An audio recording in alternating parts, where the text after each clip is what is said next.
Hey लोगोफोर welcome to माय YouTube channel.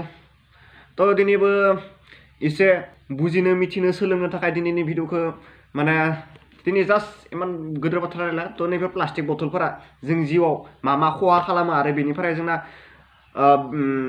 माबे प्लास्टिकफोरखौ जों इउज खालामनाङा बेफोरखौनो दिनै जों दिनैनि भिडिअआव सावरायनि। तो बिदिब्ला जों दिनैनि गुबै भिडिअ आगान सुरनि। माने जोंथ' डेली लाइफआव माने प्लास्टिक इउज खालामबाय थायो, जायखिजाया प्लास्टिकनि बथल, प्लास्टिकनि जग आरो जायखिजाया बुस्थु आरो जिखुनु वान टाइम दै लोंनायनि खेत्रआव बा हाबाफोराव डिसआ प्लास्टिकआव गोलैया देसन, थेवबो डिसनि सायाव एसे प्लास्टिकनि मोनसे लेयार थायो। तो नैफोर जोङो जेब्लानाखि गोजानाव थांबा बासावनो थां बा ट्रेनावनो थां, तो बे समाव जोङो नैफोरबायदि प्लास्टिकनि बथल इउज खालामो बा जों न'खराव जायखिजाया जों जेब्लानाखि बेफोरबायदि शेम्पू, तो शेम्पूबो इउज खालामो जों। तो जायखिजाया आरो मेडिकेलनि बुस्थु बेफोरबायदि नैबे अट्रिभिन, नैबे चाइनिसाव लगायना बे बथल। तो नैफोर बथला जोंनि थाखाय बेसें सेफटि आरो जोंनि थाखाय बेसें माने खहा खालामो, तो बेनि बागै जों दिनै रायलायनि। तो नैफोर जिथुनिखि बथल, तो बथलाव नोंथांमोना नैफोरबायदि नुनो मोनगोन। तो नैबे मोजां फकास खालामाखै। तो नैयाव से लिरनाय दोङो, नैबे मोनसे आखान्थि थाम बायदि मोनसे पिक्सार दङ आरो बेयाव गेजेराव से लिरनाय दोङो। तो आं दिनैनि भिडिअ तो नैबे से लिरनाया जोंनि थाखाय बेसें माने इउजफुल, बेसें खनबेसे बाहायजाथाव आरो नै लिरनाय खनबेसे बाहायजाथाव, तो टटेलि 7टा पइन्टनि माने 1 2 3 4 5 6 7, तो बेफोरबायदि 7 लिरनाय थानाय जोंनि प्लास्टिकनि बथल लिरनाय थानाय बेफोरो मा खामानि होयो बा जों खैबार इउज खालामनो हागोन नैबे बथलखौ, से लिरनाय थानाया खैबार बाहायजाथावगोन जोंनि लाइफआव आरो नै लिरनाय थानाया खनबेसे बाहायजाथावगोन बेनि बागै जों दिनै बेफोरबायदि प्लास्टिकनि बागै जों दिनै सावरायनि। तो जों बयबो मिथिखायो जोंना नै प्लास्टिकखौ कम्पानियाव जेब्ला बनायो, तो गोबां माबा माबि केमिकेल माने मिक्स खालामनानै बानायो। तो बेफोर केमिकेला जुदि जोंनि उदै सिङाव थांनांगौबा जोंना बहुत खहा जायो, बा हार्टनि प्रब्लेम, केन्सार, खर' सानाय बेफोरबायदि गोबां माबा माबि जायो।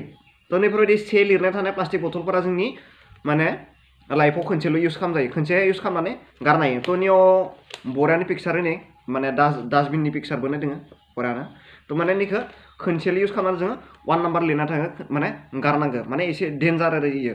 निखौ जुदि जों दै बथलखौ जेनेबा दै बथलखौ बायना लाबोबाय आरो न'आव लाबोनानै जों दै गुदुं सोनानै जों निखौ आरो खनसे इउज खालामबाथाय नियाव जिथुनिखि केमिकेल होना बनायनाय जादों ना, बे केमिकेलफोरा जोंना माने दै गुदुं सोनाय लोगो लोगो बेयो माबा जाजोबगोन आरो ओंखारजानानै जों लोंनाय लोगो लोगो जोंनि उदै सिङाव थांगोन आरो जोंनि देहायाव खहा खालामो। तो नैफोरबायदि नोंथांमोना प्लास्टिक बथल जेब्लानाखि बायो, तो निखौ खननै दा बाहाय, मिथिबाय।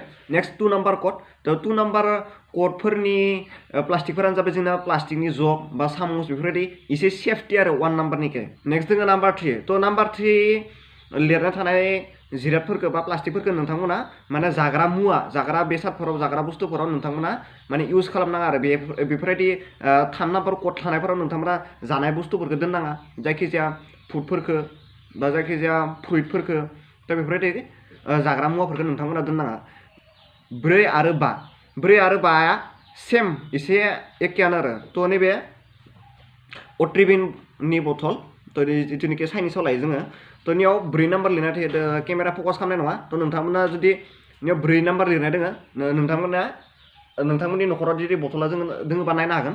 तो नैफोरो 4 आरो 5 नाम्बारा जोंनि मेडिकेलनि बुस्थुफोराव इउज खालामनाय जायो बांसिनै, माने सेफटि जानांगौ। जिहेतु मेडिसिनफोरा जोंना मेडिकेलाव बा फार्मासियाव स्टर जाना थायो, तो बेनि थाखाय एसे सेफटि बथलाव बेफोर मेडिसिनफोरखौ दोननाय जायो।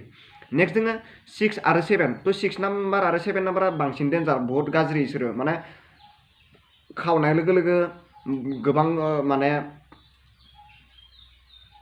उखुन्दै ओंखारो।